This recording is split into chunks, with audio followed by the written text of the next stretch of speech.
Greetings, beloved. I'm Pastor Eric Smith, and this is Wakening Grace.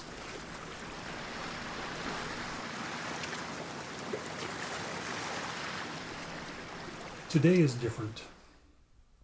I thought we should pray together to lament the loss of life from COVID-19. 106,000 people as of last night.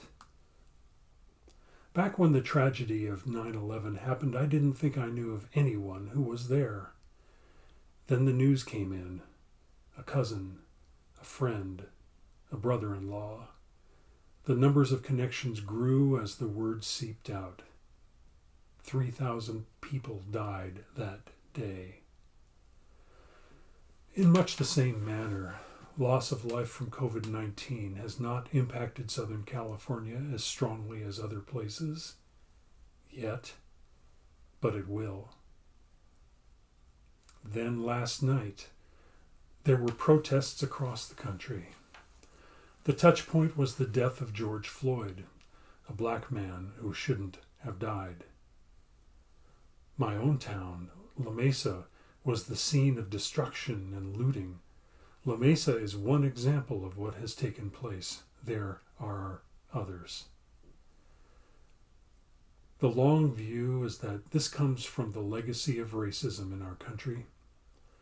Our present circumstances offer insufficient hope to people of color for a better future. The causes and effects are complex and deeply embedded in our culture. With no work, an uncertain future, and the perception of an unsympathetic class system working against a better future, active protest has started. Protest and rioting are different and not co-equal expressions against injustice, and right now we have them both. So on this day of lament, I invite you to join with me in prayer. O God, we are your people, and we love you. We turn to you in this time of tumult. The more vulnerable among us, our elderly and our communities of color, are struggling. We are all anxious.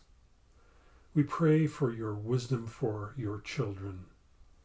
We ask for your grace to be made real in our lives and your touch to soften those who are hardened. We pray for the hope of justice for all people of our country. We pray for the hope of good health for all people of our country. We pray today for the soul of our country. We turn to you, O God, our help, our hope, and our peace. Amen.